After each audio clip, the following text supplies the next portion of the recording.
Kaylee McMahon, welcome to the Capital Raiser Show. I'm super excited to talk to you. I like your branding, the apartment queen. I was just asking you a little bit about your background before you got on here. Welcome to the show. Thank you. How are you doing today? Good. This is actually my first time to be on somebody else's podcast. So I have my own, and I have, like yesterday, I did an interview with Kathy Fettke. I think that she is baller. But anyway, so they're on my show though. So this is the first time I've ever been on somebody else's. We're starting to do those interviews pretty soon here.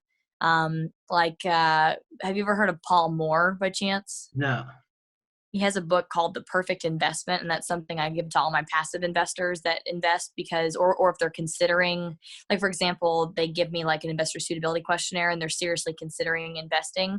I'm like, please read this because he really walks everybody through how to invest in multifamily, why it's a good thing, what are the risks, all that kind of stuff. So it really helps.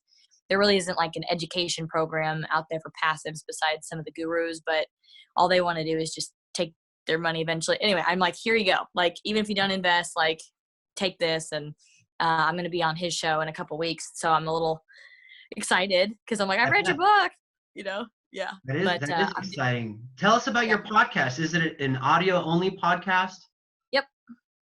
Yep. Because I don't believe in formalities. So I'm always, like now, like in workout clothes, or like I just got back from lunch. And I did have like a jacket over a dress, but because I was meeting with my banker, and he's like 900 years old. No, just kidding. No, he is a lot older than me, like probably close to 80, and so he is like different thought process. Like, you wear suits and you dress up. I'm sure, he always does. So I was like, okay. But I don't like formalities. I'm just real laid back. I grew up in the Pacific Northwest where I like to, and I still backpack and hike, and I'm very active. So, stretchy clothes are good. Yeah, but there's no wrong or right way to do it. I've had some people that are like in suits on here, and I've had other people that are just like in a tank top, or like even like a lawyer that I had on here, Jillian Sidoti, she was wearing sweats, underneath, and then like a better top. Yeah, it's cool. No, but I don't think anybody really cares. It's more about the content and creating the relationships. It's called, the podcast is called Number One Leading Ladies, and we have been working on it for a couple months now and getting enough clips and enough footage and music and all the things that you need to be able to put it together, right? And then also trying to figure out which is going to be the best software to upload. So whenever we're doing that, I've just been so busy trying to get a deal. And then now that I have a deal, you know what I mean? Like I have to spend my time with the moving forward part of the business. And I also have a residential brokerage. So as far as partnering with different funds and bringing in like mass listings to the agents and trying to drum up business, that's still always going. And so I just really haven't had time to sit there and doodle around with Audition and Spreaker. So my assistant just figured all that out. So I'm really excited. So nice. This week, Apple iTunes approved our show, our channel. Don't go look it up right now. I'd say give us a week, because we realized that we uploaded all of the different clips into the channel, and then iTunes approved it. And I'm like, oh crap, it's like part 1, part 2, and we hadn't, put the process. It's fragmented. So, I mean, give us a week and we'll have the put together audio clips or whatnot, and then have all the fragmented stuff deleted. So cool. So just in time for it to be ready. Yay. Yeah. So by the time this gets out there, hopefully your show and everything else. It is a major process, like, because my show's pretty new, and I had to figure out, get the hosting service, and then like because mine is video based, I had to learn or refresh my skills in Adobe Premiere Pro, and then create, all the videoing. And then eventually that's all stuff that I want to outsource. But then in the long run, the podcast has multiple benefits. So, but let's go into a little bit about your background. How did you get into the syndication business? How long have you been doing this business for? This is my second year. Total syndications that you've been doing? This is number 5 right now. Woo! Growing fast. Yes, for sure. I wanted to be in 1,000 units this year. Not quite there yet, but I will feel better as long as I've just been digging so hard for a deal. It's so hard right now. There's no true value adds, not none, but very few, and that's what I know how to do. And that's what I feel comfortable with. And I've been presented, new development and like A class. I'm like, no, I don't know it well enough to take other people's money and do something with it for sure. Maybe if it was my own project and I was trying it, that's one thing, but I also personally don't know anybody right now who would mentor me through that. That's how I got into C-class, you know? So 5 syndications. We have not closed the 5th one yet. It's closing on the 11th of December. But at that point, I'll be at 500 units, like flat.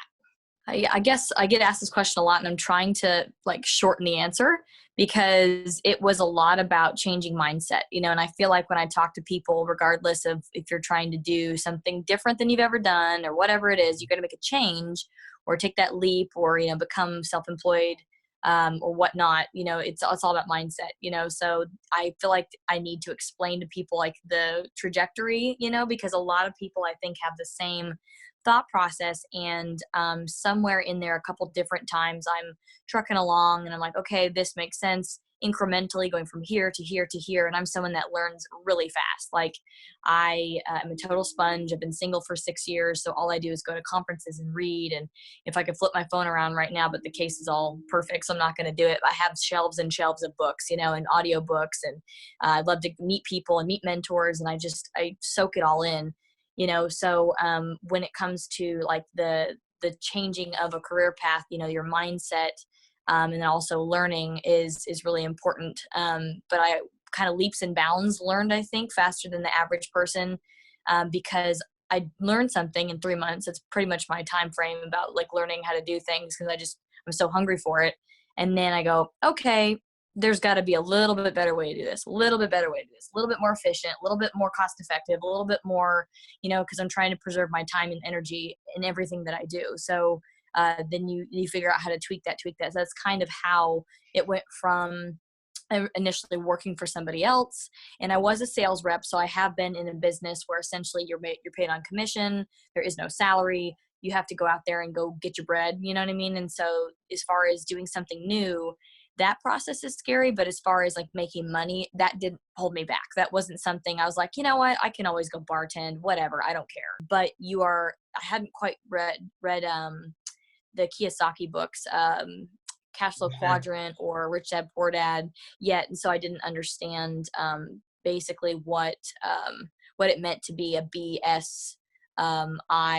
Any of that stuff. So he's like, you're an S right now. You're a sole proprietor. You're one person that's literally doing everything. And while you're amazing at it, you need to scale. And I'm like, okay. And he goes, think about it this way, to scale. And I know all this now, but growth sucks cash like crazy. And so he's like, you need to have enough income to pay for marketing, advertising, people, systems. Then he goes, to get that cash, what do you think about this? What do you think about being in real estate? Selling, and at the time, an agent, you know, what do you think about selling like 4 or 5 houses a year, taking that cash and then putting it into your other business and growing that business? And actually, and I was like, bing, light bulb, you know, that's a great idea. So within a month and a half, I had my license, and I'm really good. Like I said, it's self-teaching. So it's I downloaded it off Groupon, took it at home, you know, and just went at it for a month.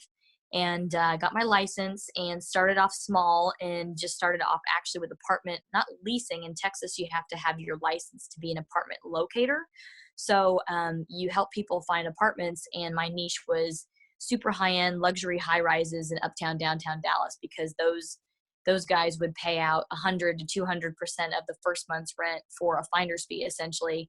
And then you didn't have to deal with all the legalities of contracts and whatnot. The building took care of all that. They would just pay us. Great idea, Michael, but you know, I'm the person that doesn't do anything half-assed. I go full in or I don't do it. Yeah. So I also then realized, okay, so I thought investing was just like investing in the stock market. You know what I mean?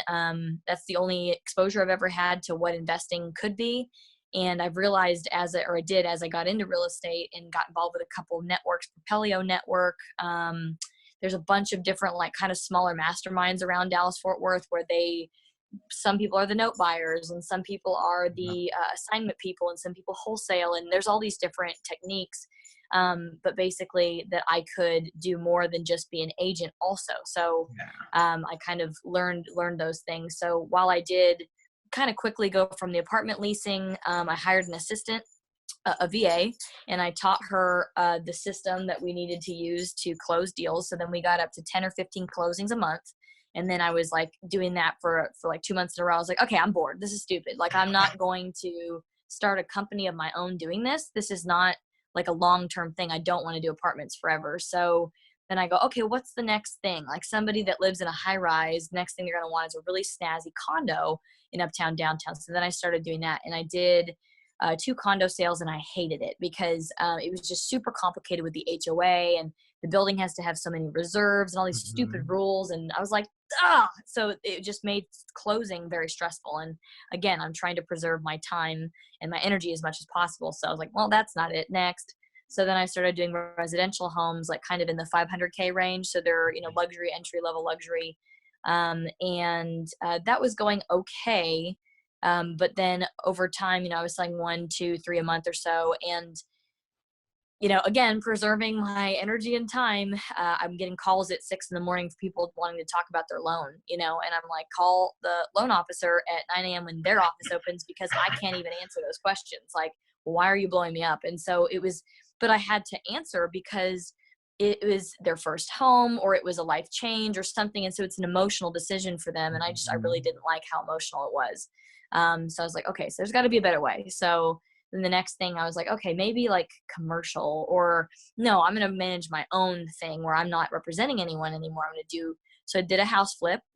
So I bought a house that was like a burnout that was $20K when I bought it, and put like 65 into it or so, and ended up like getting blown up before I closed or finished it by a ton of different renters who wanted to pay over what the market should have bared or given me, I guess. So I was like, well, you know what, let's refi, cash out, and put someone in it and hold it until, and I really shouldn't sell it, to tell you the truth. After all the books I've read by like Trump and Barbara Cochran and all these different people, every single one of them says 3 things.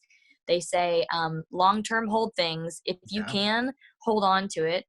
Second thing is buy sub value, and you'll almost withstand any kind of economic crash that happens to the real estate industry because you have like a big spread. And then the third thing is buy in a large area, like a big city.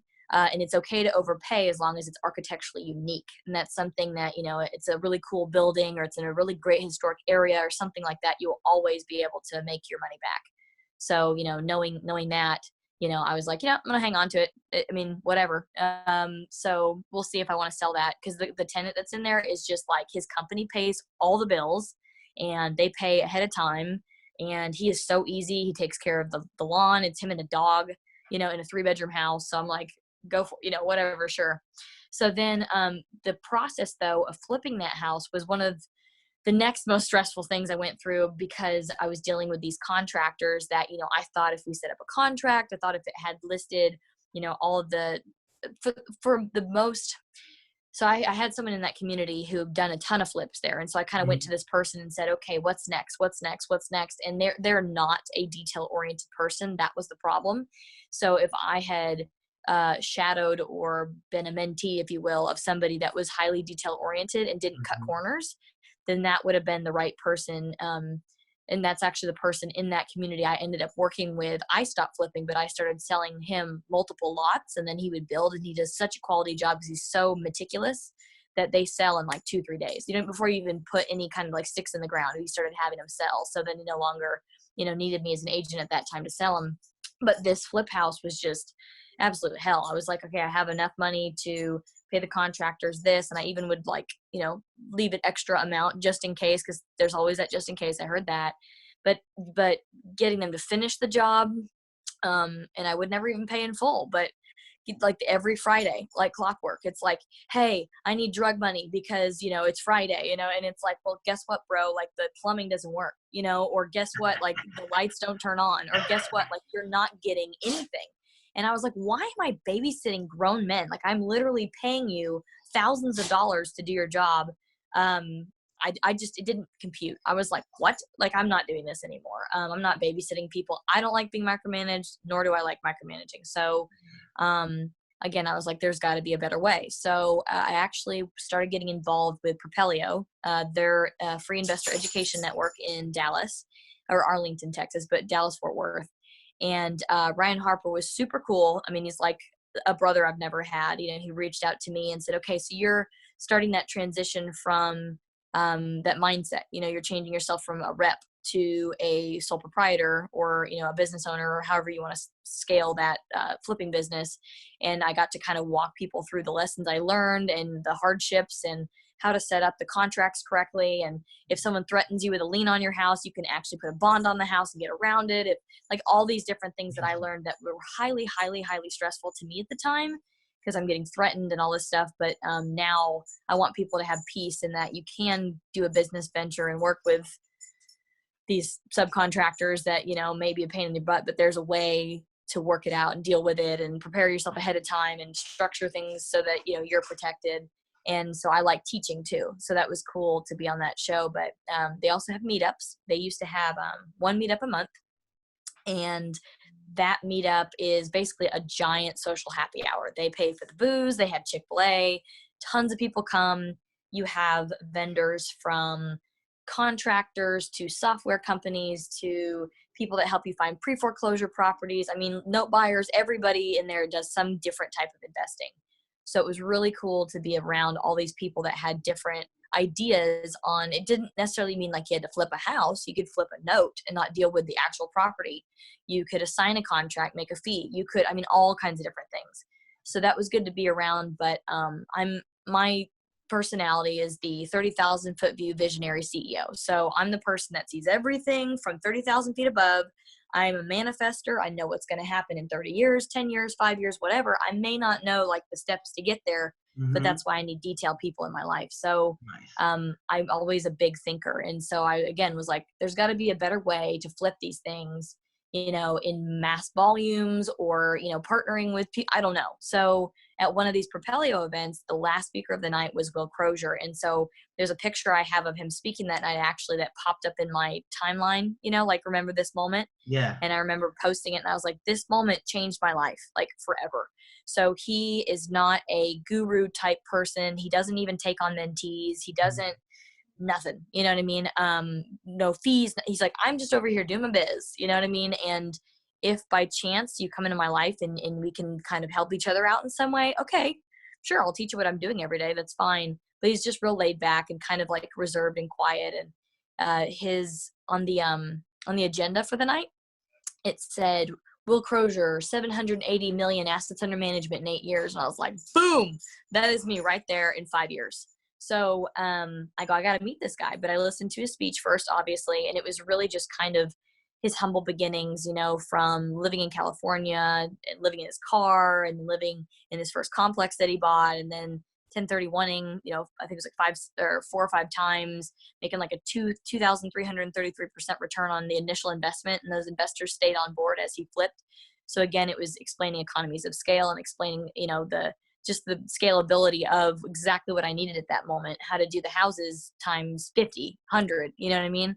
And have it just make sense and be not a forever thing, because I could flip houses and pursue my why, which is to be able to create independence, spatial independence for people. So if they're in a codependent or abusive situation like I was, they can get out, but also financial independence. So by teaching these techniques and different investment strategies or whatever it is, people like that was my handout. It was real estate. So that's part of my why. And doing flip houses, I was like, okay, it's going to take me like a decade to really make a difference, because it's going to take forever, you know? And then on the apartments, you know, I was like, I can see in 3, 4, 5 years making a huge impact. So that's the long answer to your question. That's kind of how I got to where I am now. And in the syndicating, Will was actually moving full-time over to the Philippines. And so he's like, I am no longer actively syndicating, but I am full passive. And I have a buddy who we've done 3 deals together, Alex. He is like salt of the earth. You need to meet him. And he ended up, again, being like a big brother I've never had. Like, I could call him and be like, Alex, I'm in jail. I need money. And he's like, done. You know what I mean? Like, he has my back like that. And my family didn't even treat me like that. So this is like obviously someone that's a friend for life. And whatever he needs, you know, he's helped me a lot. So a mentor was then the next step in going, how do you do this day to day? How do you order the materials? Where do you order them from? Whenever you have the lease up period, when do you start flipping units? Like all of the stuff. How do we underwrite? I mean, all of that. So he helped me learn also how to syndicate. But really that was just people ask you, how do you syndicate? I'm like, call your SEC attorney. They'll walk you through all of it. Like, that's it. So, yeah. Who is your SEC attorney? Right now it's Calliser and Associates. Okay. So Merrill Calliser, Cindy Merlis, and Greg Ehrlich. Very cool. Yeah. And then so they walked you through the process of how to syndicate for you personally?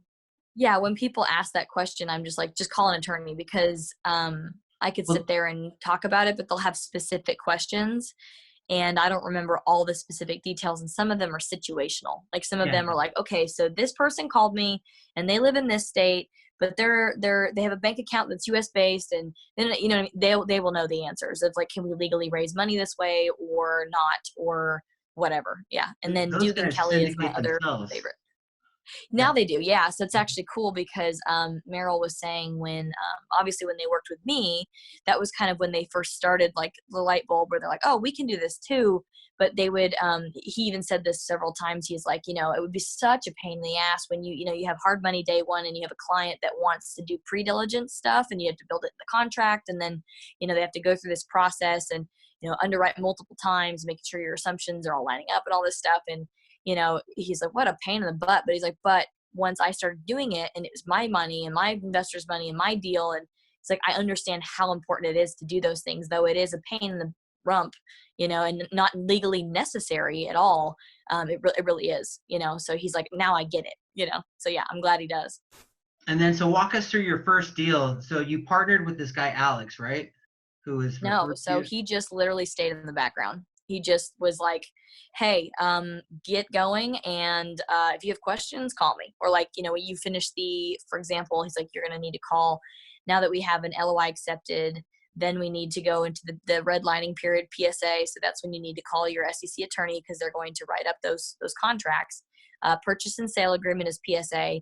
And redlining is when you're negotiating back and forth. And so you can see where the attorneys are putting in their adjustment to whatever they're negotiating, and they kind of go back and forth.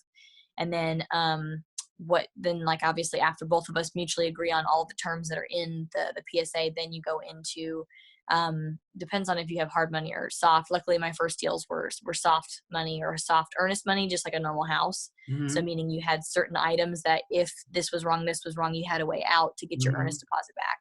And it's really a good faith deposit, just like, with a house. So it becomes a little difficult when it's hard money day one and all that. And so that's kind of the reason why, my buddy Dave Tupin, we hang out a lot. He's like, honestly, if anyone asks me how they should start, I tell them they should start kind of how you did. And it was just kind of God loves me or something. And it was a perfect world to tell you the truth that, it happened to fall in my lap, that one deal was 26 units and one deal was 24 units. And they're right next door to each other. I was originally just going after the 26th unit, but mom passed away and it was in a trust, the other property right next door. And so it's a small town. They found out that I was in the middle of buying one of them. So it was a deal where he didn't know what he had. And he just, like I said, mom passed and he's like, I don't know how to manage this. So I just want the cash and I want to get out, And so that was great. We were able to buy both sub value. So they both appraised higher in value than we purchased them for day one. And then obviously as we change things on property, the value increases too. So the first deal, it was just, stepwise, basically talking to him. And so I had to go find somebody to guarantor the loan because I did not have the net worth. The deal was only, I think, after CapEx or capital expenditures. So you have to go in with your renovations team or your contractors or whoever that you have that are multifamily specific.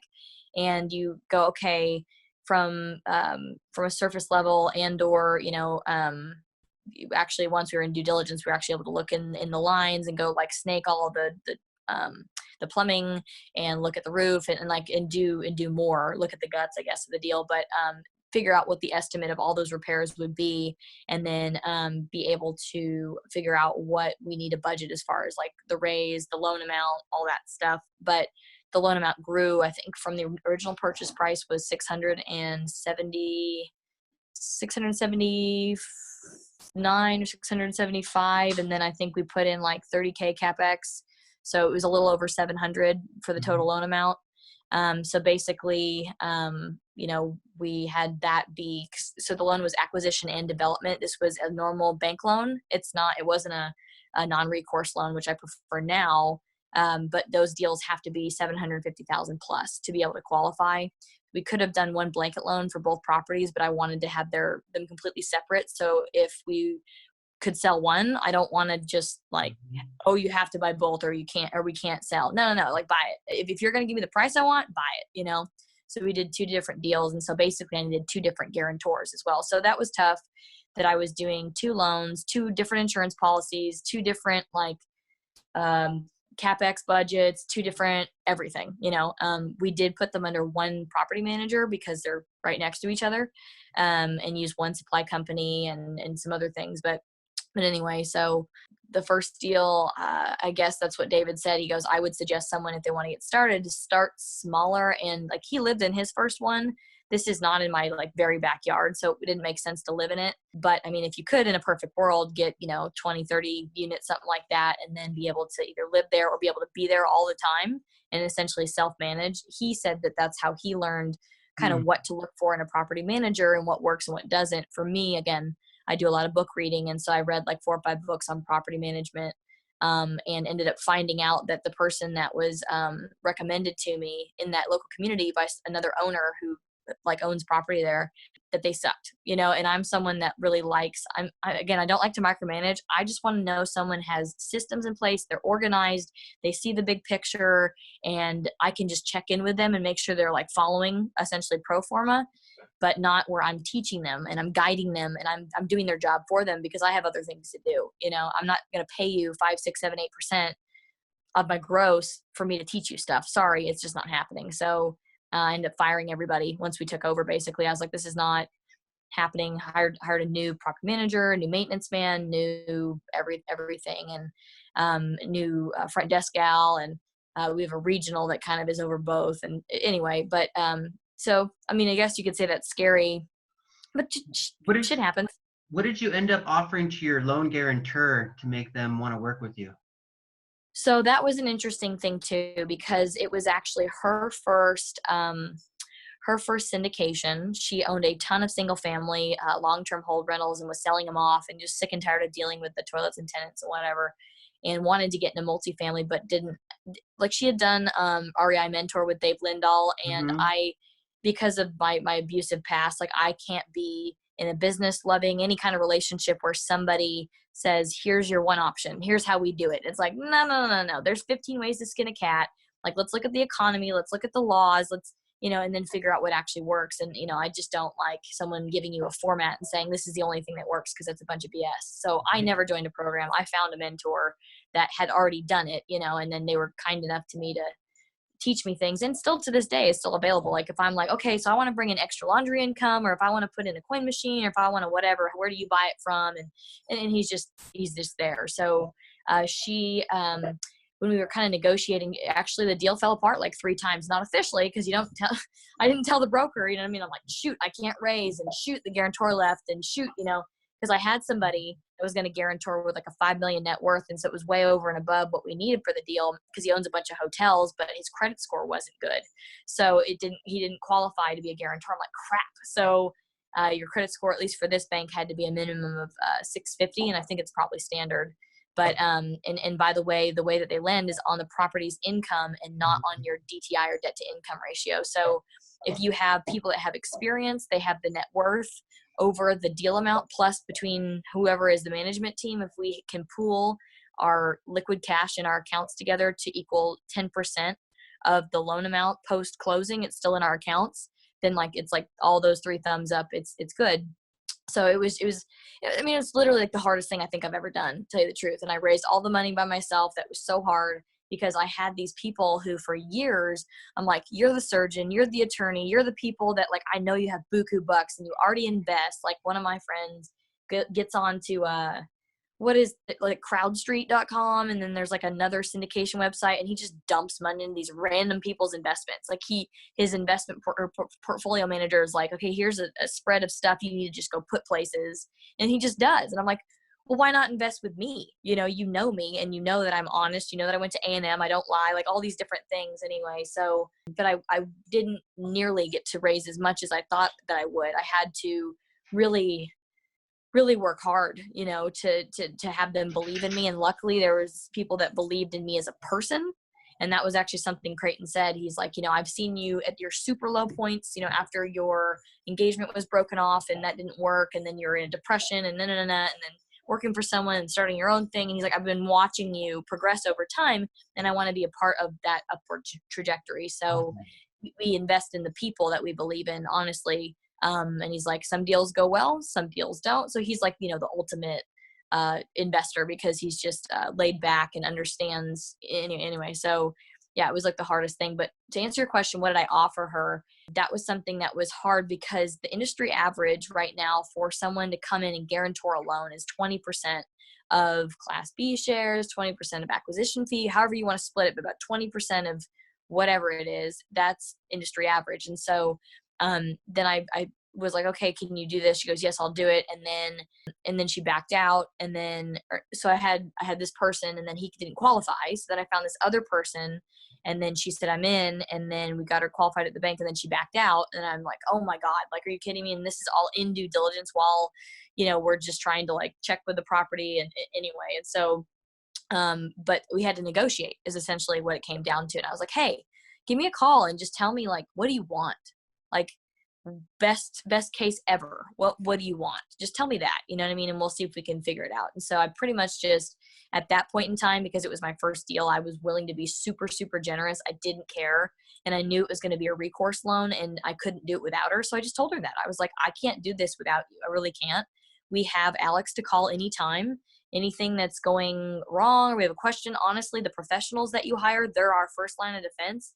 But if it's still not going right, then we have him, and then we have his mentor as well, who is the original guy that I talked about. So, I mean, I had full confidence that, and I'm good at taking criticism and asking questions. So I didn't really have a worry about what it was going to turn out like. So she took a leap of faith, really did. And I said, I will teach you everything that I've learned from these books, because she's a grandma, and she has grandkids and her own kids, and her and her husband have rentals all over the USA. So they're always flying to go deal with them and stuff. And so I'm like, basically, I'm going to drive there every 3 weeks. I'm going to do, here's our pro forma. Here's what we're going to do.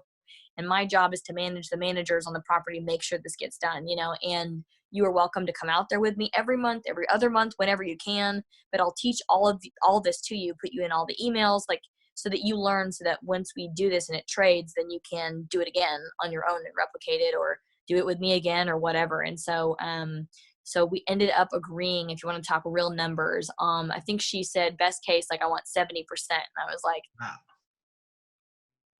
Well, so the industry average is 20%, and then I had, to be nice, I had split off a portion of my acquisition fee to my mentor, and he never asked for it, but I was like, you like helped me find this deal. And then you have answered every question and helped me hook up with the right professionals. The SEC attorney, when I had issues with insurance, gave me several different insurance agents to call. The contractor hooked me up with David. The property manager gave me Jamie. Like, he literally did everything he could to try to set me up, to at least get going, and giving me things that worked for him. So I gave him a percentage of the acquisition fee, and not B shares on that first deal, but which is, by the way, the manager shares. Because I knew he wasn't going to directly like be in the deal. So I then had to go back to this prospective partner and say, hey, by the way, this is already claimed. So now here's what we have to deal with. What do you want to do? And so I think it ended up being like, I ended up giving away 75% between the two of them, as far as acquisition fee goes. And then her and I on the B shares, we just did like 50-50. Because I was like, well, it's both of us together, I'm going to be the one busting my ass doing the work, and I'm going to teach you everything. But she's actually stepped up, and she's been, I feel bad sometimes asking for help, but she's like, dude, you have so much going on. Like, if there's, like, we just changed the names of the properties, and I was having trouble trying to get the manager to figure out, like, how do we file with the city, or is it the Secretary of State, or how much does it cost? And there's just all these details to everything every day. Like, we're replacing, stop lock boxes, or, what do you call them? Like the old electrical box panels that have the aluminum wiring in them instead of copper, and so they're like flammable essentially. We have all these like mini projects going on, and so like I can't do it all, So she's like, just delegate something to me, and I'll help. And she really does, which is awesome. I didn't have to, I guess, do it alone. And then I've started to use Slack. for all of my stuff. Cause like Yeah. every project, each different property, all the different operators that are in it, the property manager, and that way everybody is kind of on the same page with what's up. So yeah, I guess I would say I offer essentially 50%. So it was over the top, but again, it was a recourse loan. So it's on her and her husband's net worth. And if they foreclose on them and not me. Even though I am on the loan, but I think on the BOC, I forget what that stands for, but it's basically like the percentage ownership of the thing, the people that are listed on the note. They list you if you own over 25% of it. And I think I own like 23% of it or something. So I'm not on there. But anyway, the point is I was over generous because she was taking a risk and it was all new and we needed to get it done. So hey, it got you your track record, and then you're able to take that and grow. So tell me about you started to learn to delegate all these duties because you can't do everything by yourself, right? And you brought on some new team members. Who are you currently working with? Currently, I wish I had my notepad in front of me because I'm really proud of all the scaling that we've done recently. The first position I needed someone to help with like daily tasks. So again, me being super organized, that's cool, but I find myself getting behind and that actually really bothers me. And I don't want to focus my energy on, did I make sure to enter all the calendar invites correctly? Did I make sure to send a bio to someone? Did I all these dumb little details? Like I did not want to be spending my time doing that. My job is to find money and deals, because I want to do more. And obviously learn as often as I can. I try to read 2 to 3 books a month. So, and then amongst obviously owning the real estate brokerage, which has its own set of things that need to be done. Yeah. Continuing education, training, whatever, but, ordering signs, whatever. So, now on the apartment queen side, it is myself, an assistant, an accountant / analyst. She's a bookkeeper for now because there's a multifamily specific person that I use for the CPA part of it, the expensive, financial stuff that gets to be put together in a nice package to give the IRS. But we have someone internally who is essentially an analyst. So she gets on weekly or biweekly calls with us and talks about kind of where our cash conversion cycle is and, what advertising we're doing that doesn't make sense and what we're spending and how can we do it better, more efficiently. We have a marketing person, actually 2 different agencies that we use. One does the Google ads and Bing ads and Facebook ads and retargeting marketing and whatnot for we have one agency for each business. So someone does the apartment investing stuff. Someone does the real estate brokerage, bringing in listings. That's what we focus on the broker side, just listings, because buyers take 4 times more than listings do. So again, being efficient. So let's see, we've got that person on the real estate brokerage side. We have a TC or transaction coordinator. So Carissa, basically once we have it under contract, then she just goes and takes care of the rest of the crap, like scheduling all the inspections and removing signs and all that stuff. She does that and coordinating with that agent on that deal. And then let's see, marketing. Do you have an underwriter or an asset manager? Yeah. So I have an underwriter and he lives in New York. So he is a total badass, and I'm trying to work on creating a deal that's lucrative enough that I'm going to try to ask him to, instead of doing it like per hour or doing it, per underwrite, that he could be just a part of the deal and get a part of the B shares and all that kind of stuff and hopefully just come on to the team. That's my goal, but I have to do enough for him to want to do that, I think. So that's my idea there. Yes, I do have an underwriter because again, in the beginning I was doing it, but then I got to the point where I wanted to go beast mode and scale, I'm like, you got to look at like the sales rule is always, 10 to 1. So I was like, so I got to look at 100 deals to get 10 deals that are worth an LOI. And then after 10 deals, then I probably would have 1 or 2 that's worth it to look at. And then the way that the market is right now, they're so overpriced and all this stuff, I would probably negotiate, but there's 4 or 5 of us in line. And if I can't do hard money, you know what I mean? Like it's just so much effort that needs to be done. And so I've actually brought in someone else to do it. And just basically the first conversation was like, here's all my underwriting criteria. Here's all my assumptions. Here's how I do reversion cap rate. Here's what I'm looking for. I am going to review it. And that's what he's really good at too, is he'll do it. And then I go look at it and goes, poke holes in it. Tell me what you want to tweak and any concerns you have about the market. Because I'm the one that underwrites the actual market. So if I either both actually, if I am doing a new market that I don't already own in, Neil Bowa, like you said, he actually a year ago or whenever he was in LA for the MIFN thing, Ben and Ferris's conference. He talked about, I'm not gonna remember what they're called, but there's like 5 things that he looks at, you know, when you're looking at population growth, you're looking at income growth, you're looking at house value growth, you're looking at crime rate, you're looking at all these factors. I forget what, real focus, those real focuses that he does.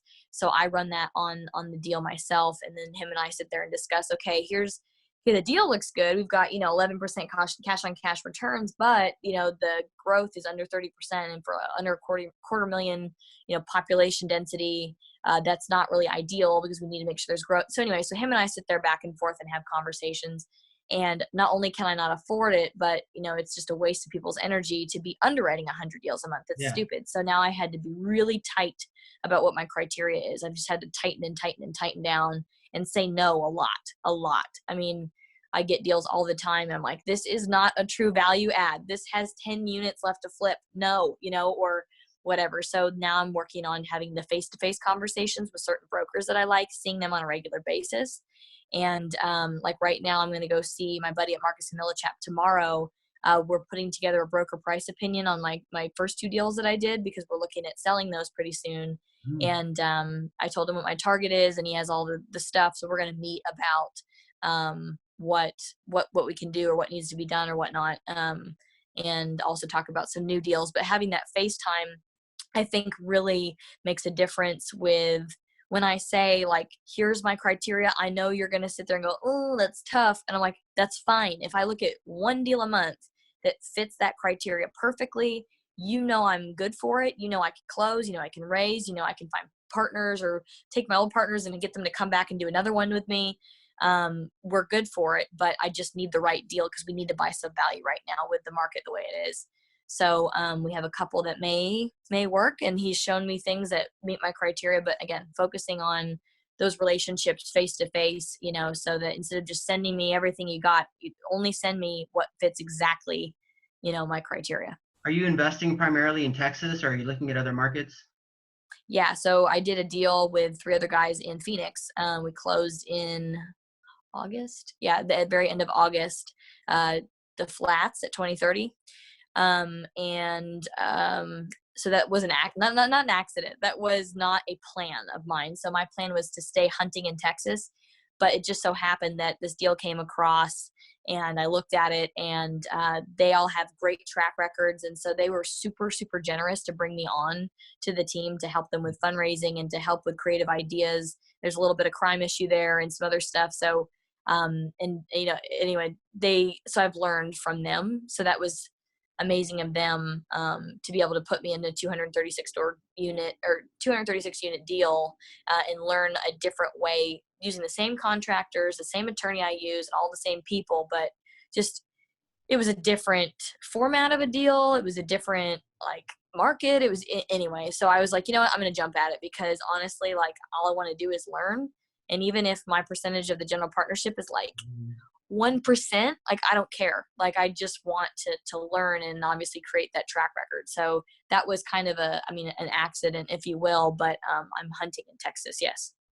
Wow, that's been phenomenal. I've loved having this conversation with you. We're almost at an hour. It seems like it was gone. Yeah. But yeah. So tell the audience how to get a hold of you, and where you can be reached at. So my favorite thing is email. If you want to get a hold of me to ask any questions, right now what we're looking for people that would like mailbox money. So if you've invested in multifamily before, if you want to know about future projects we have coming up, that's something that we can kind of send you out our company deck, and you can kind of check out our track record and our why and vision and culture with our company. And you can just email me to get any of that or ask questions at admin@theapartmentqueen.com. Awesome. All right, Kaylee, it's been amazing having you. I look forward to following your progress, and hopefully we can connect somewhere down the future at a conference or something. For sure. It's a small industry. I'm sure we will. All right, cool. All right, enjoy the rest of your day. Thanks for coming on. Thank you. Talk soon.